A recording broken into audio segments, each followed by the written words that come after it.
Ça fait longtemps. Bonjour à tous et bienvenue dans cette nouvelle vidéo. Aujourd'hui, petite vidéo test.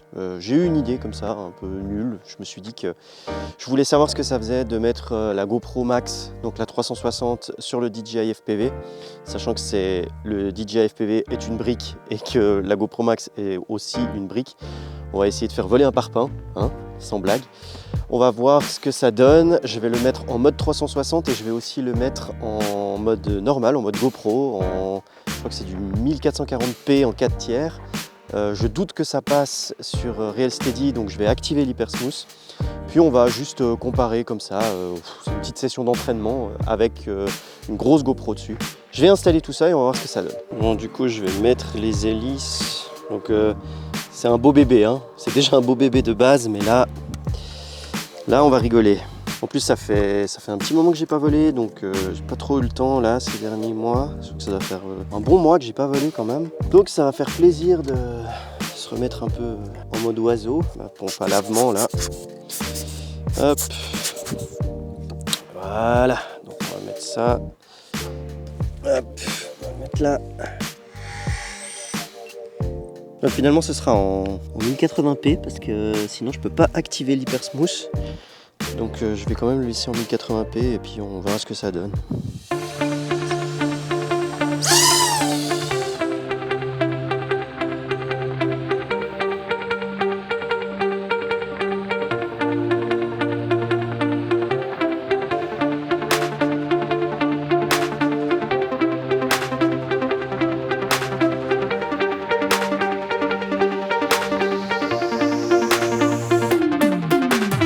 Si je devais résumer ce premier vol, c'est pas hyper concluant. Le drone il avance pas, la batterie elle fond à vue d'œil. J'ai volé 4 minutes je crois contre 7 habituellement. Il y a une énorme prise au vent. Quand on lâche les gaz, ils tombent d'un coup. Enfin, c'est pas fait pour. Mais je me réjouis quand même de voir un petit peu ce que ça vaut. Là maintenant je vais faire un deuxième vol. Je vais voler en mode 360 pour voir ce que ça dit. Et puis ensuite le dernier vol pour comparer, je reprendrai ma GoPro 9 pour voir un petit peu au niveau des sensations. Et voilà, on verra ce que ça donne.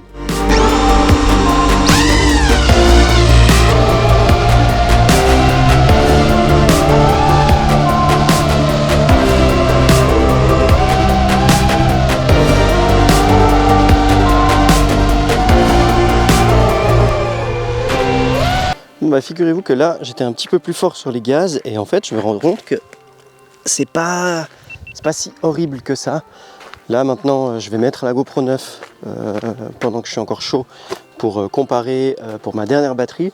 Mais ça commence à revenir un peu. Donc je pense que le fait que je me suis chauffé fait que le deuxième vol était quand même plus agréable que le premier tout simplement. Mais là c'est faisable, pas utile mais faisable. Je pense qu'avec une Insta360 c'est beaucoup mieux parce que c'est tout petit, plus léger. Mais bon, après on verra, peut-être que ça sert à rien aussi de voler en 360 sur un drone FPV comme celui-là. On verra ce que ça donne à la fin de la vidéo parce que pour le moment bah, j'ai pas vu.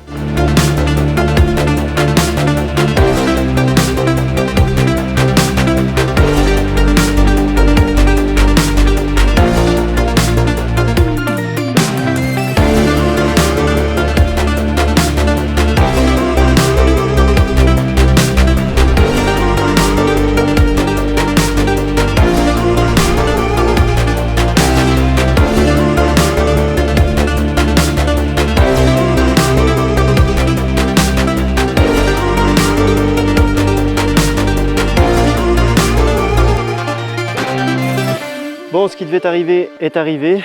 Premier crash de l'année. Heureusement, sans casse. Il a vraiment rien du tout, il est tombé dans la neige.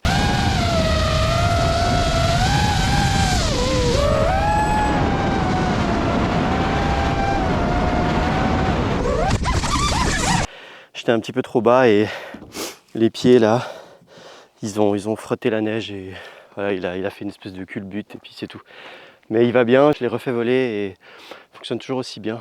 Donc c'est quand même robuste malgré tout. Ce qui m'arrange, et je suis content de ne pas commencer l'année comme ça. Mais en tout cas, ça fait plaisir de revoler un petit peu. Faut que je me remette un petit peu plus, mais j'ai pas trop le temps ces temps. Ça ira peut-être mieux un peu plus tard. Il y a d'autres projets qui arrivent, qui vont être super cool. En tout cas, j'espère que cette petite vidéo vous a plu. Si c'est le cas, n'hésite pas à t'abonner, ça fait toujours plaisir. On arrive gentiment aux 1000 abonnés, ce serait cool de pouvoir les passer. Dis-moi en commentaire si tu as déjà volé avec une GoPro 360 sur un FPV et si tu trouves ça utile ou pas. Moi, je peux pas vous le dire encore parce que j'ai pas vu les rushs, mais je m'attends pas à grand chose. C'était juste une petite expérience comme ça. Donc voilà, oublie pas de t'abonner. Tu peux aussi me suivre sur Instagram, il est juste là. Et on se voit bientôt dans une prochaine vidéo. Ciao!